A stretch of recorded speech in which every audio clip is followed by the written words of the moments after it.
Hi, I am Anjana Sharma from Telcom and Technologies. So let's have a look at LTE planning. Planning is basically to plan a complete radio network.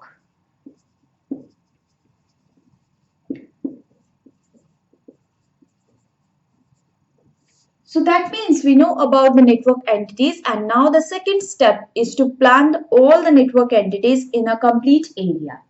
So we will do various steps for radio network planning, as the very first step in planning is dimensioning of the network. That means we require dimensioning of network, or we require to find out the particular dimensions of the network where we have to plan the network. The next step in planning is pre-planning. That means whatever we require to plan a network, we have to pre-plan that. And after that, which is the major step, and that one is detailed planning. So that means if we require to plan a network, we have to go through these steps. First, we have to dimension the network, then pre-planning, and after that, detailed planning. So in detailed planning or pre-planning, what are the things we require to consider? It is not always with site planning itself. We have various factors which are required to plan a network, as the factors are: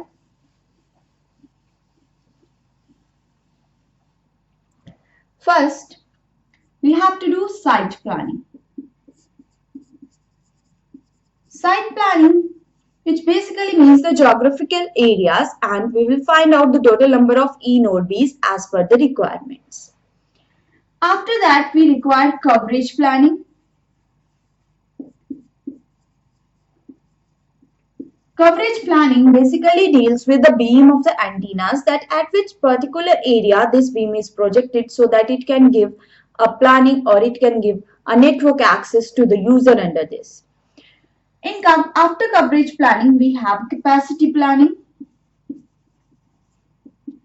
Capacity planning is according to the particular number of users we require to add on in my network. And the last one that we require is frequency planning. These are the major steps in the planning of the networks that we have to go through: site planning, coverage planning, capacity planning, and frequency planning. Now in LT, we have various parameters which are required to be planned, and that parameters that PCI planning, we have a concept of PCI planning,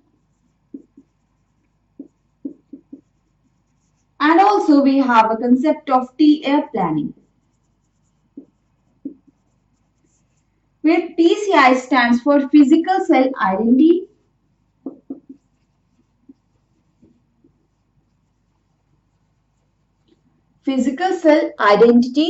and TA is tracking area.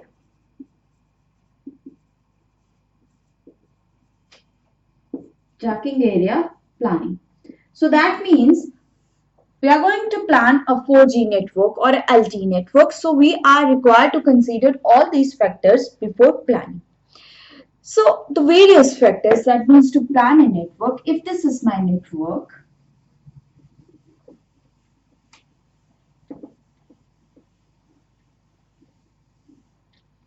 if this is a complete network or area,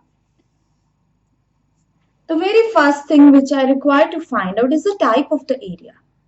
That means, okay, we are going to add on a network, or we are going to plan a network in this particular area. So very first step is to find out what is the type of the area in which we are planning.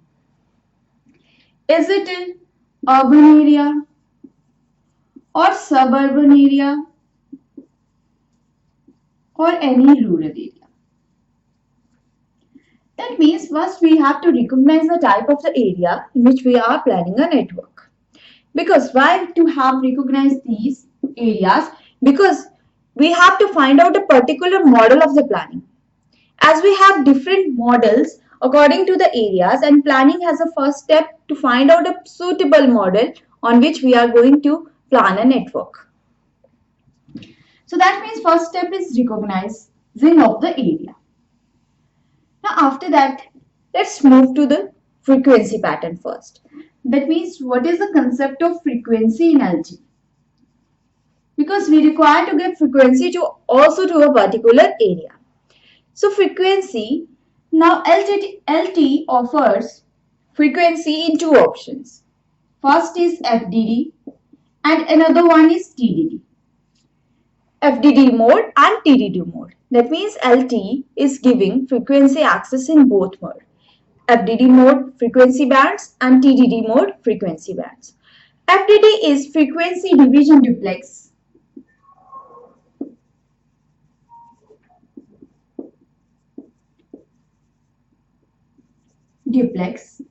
And TDD is time division duplex.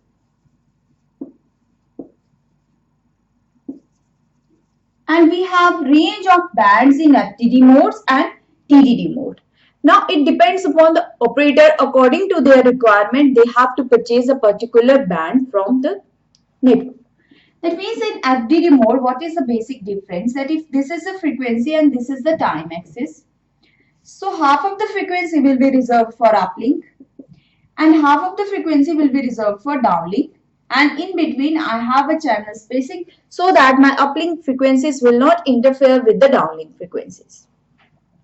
Whereas in TDD mode bands, we have one band, that means a single frequency, but we have divided the time axis. That means half of the time you have for uplink, half of the time we have for downlink, and in between the time we have a switching time so that my uplink will be converted to downlink. So that means different timing concept for FDD and TDD modes. Now we have to purchase a particular license of the band and then only we can deploy. Now that means major change in planning, that you require to plan the frequency. You require to give the bandwidth according to your needs. Now 4G has a concept that 4G offers bandwidth and that is scalable. Or I can say that 4G has a concept of variable bandwidth, which is not fixed as compared to 2G and 3G cellular systems. So variable bandwidth, which ranges from 1.4, 3, 5, 10, 15 and maximum extended up to 20 megahertz. We can extend that to 40 also with carrier aggregation concept. So that means these are the bandwidths, and accordingly we have number of resource blocks in this. This is the maximum. Now this is my resource blocks. Now resource blocks are basically to carry my data. So that means if I opt for 20 megahertz, so I have 1200 resource blocks. So accordingly I can say the number of users, allocate, divide, and I can estimate the total number of speed per users.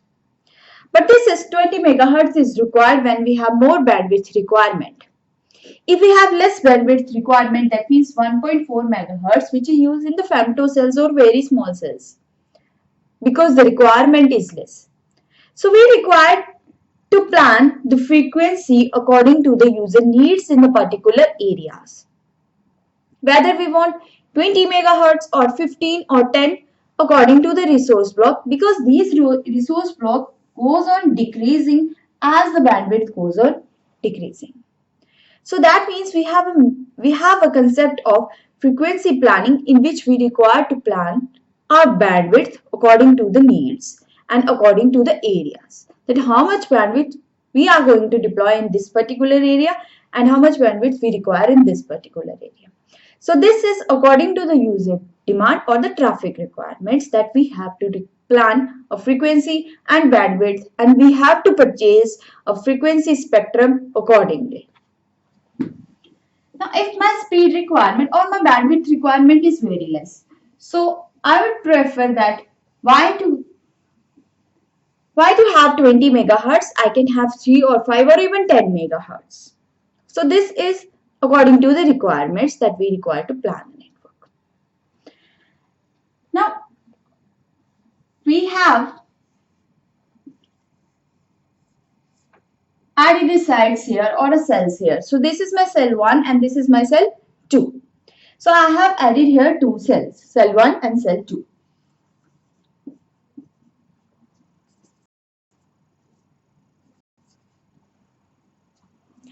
Now, I require that each and every cell is being recognized uniquely. That means I can say that there should be unique ID of cell. ID of cell so that my UE can recognize its particular cell, and it is being radiated with the help of the channels being radiated by LT cells. So that means we require identification of a cell, but in LT we have already predefined PCI, where PCI is physical cell ID. In LT, we require PCI physical cell for identification of a particular cell in a particular tracking area. So PCI, but we have PCI is basically identification, means the code. So we have total number of 504 PCI available.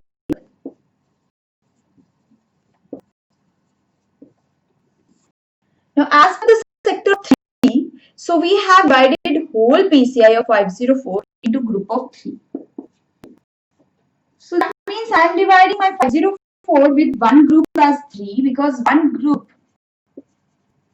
should have 3 PCIs. One PCI group should have 3 PCIs. So 504 divided by 3 is number is 168. So I can say that I have 168 groups of PCI available, and one group has 3 PCIs. Now for identification, I require to allocate one particular group to a particular site.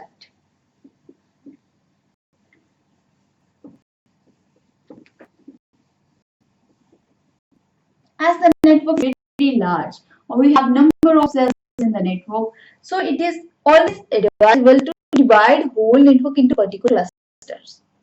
So if this is my cluster 1, and this is my cluster 2, and so on up to 3. So 1, 2, and 3. And I have a number of cells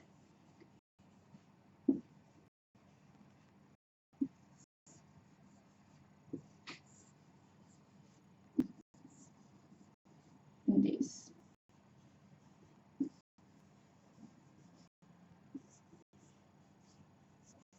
So cluster 1, cluster 2, and cluster 3, and I have number of cells in a particular cluster. It could be more than. Now I require to give one particular group of PCI to each and every cell, and accordingly to each and every sector, because each sector is different. Now I have only 168 groups, which will complete after some clusters. So I require to reuse those PCIs.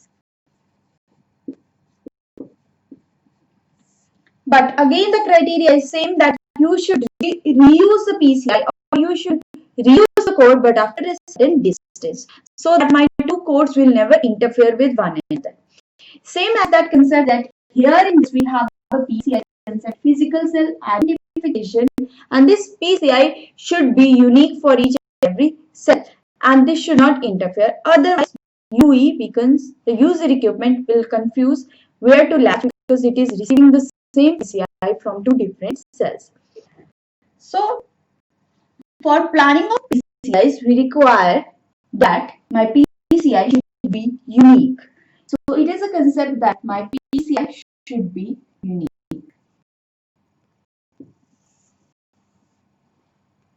Now we have tracking area also.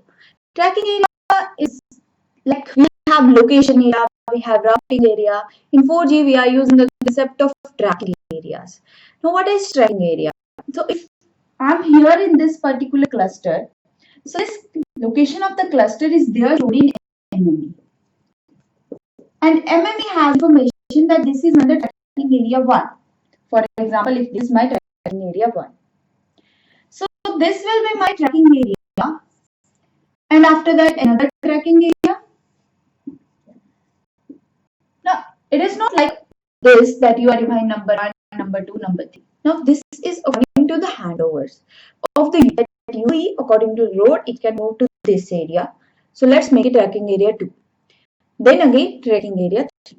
So that location updation or tracking area updation in MME will be easy.